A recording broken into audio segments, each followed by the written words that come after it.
Right, so in this video we are going to learn how to draw our staff notes in the treble clef. So we've done the hard work drawing those terrible clefs, and in this video we have 5 notes that we need to learn for the right hand, for the treble clef. We can call it the treble clef now. Yeah, we're all friends with the treble clef. It's not terrible anymore.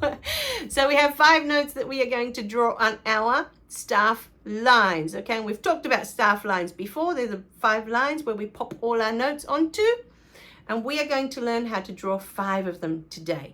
Okay, in the treble clef. So I will need you to print out the sheet that's attached to this lesson so that you can draw your notes along with me. Okay, if you haven't done that already, pause the video, download and print out the sheet, and I will see you at my desk so that we can draw them together.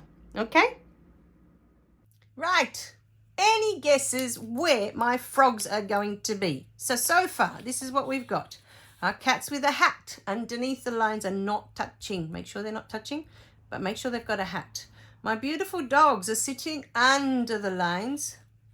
My beautiful elephants were too big to fit under the lines, weren't they? So they're on the first line. And now we're ready to do our beautiful frogs. Here we go. In the first space. Okay, so they almost look like it's a log in the end, isn't it? It's sitting on a log when you look at it carefully. So there's a frog there. There's another frog right there, right? And then we're going to do some frogs with tails. Even though frogs probably don't have much of a tail, hey, once they stop being tadpoles. When they're tadpoles, they do. So these are little tadpoles, if you like, over here. So they've still got their tails. They're not quite full frogs yet, are they? No? There we go. So here are our frogs that are whole notes that we count 1, 2, 3, 4 for these frogs over here. And then when we get to these frogs, we're going to count 1, 2. Okay, they're long frogs.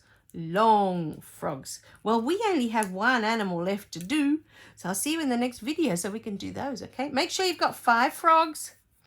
5 frogs. Okay, 5 with tails and 5 without tails. Keep going.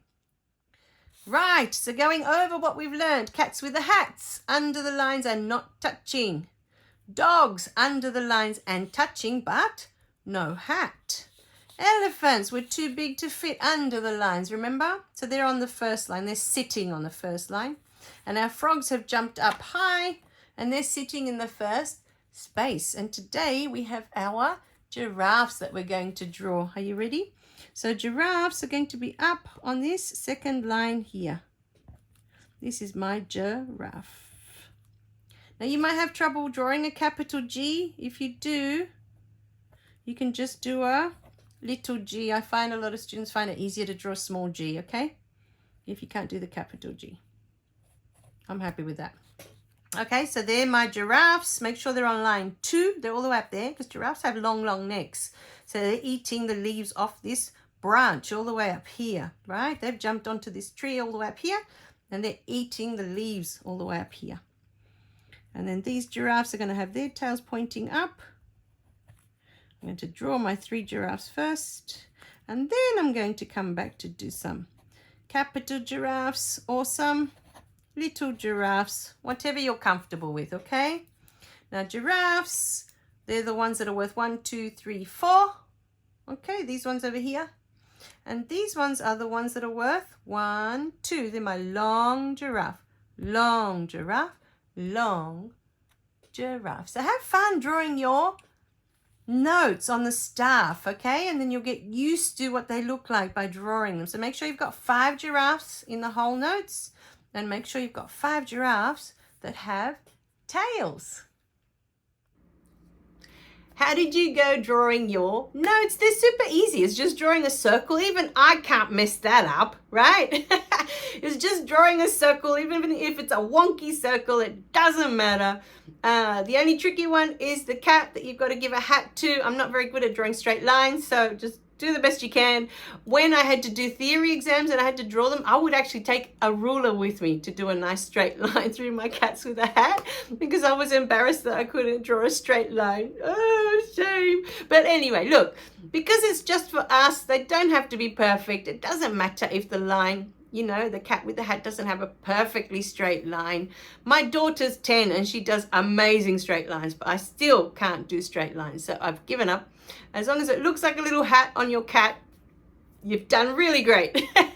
And then make sure that you've put all the other notes exactly where I've put mine in the treble clef, and we're good to go, okay? Because each animal, the cat, the dog, the elephant, the frog, and the giraffe that we're learning have their own special place on those lines, okay, on the staff lines, I was going to call it, because that's what it's called, the staff lines, those 5 lines. Okay, good job.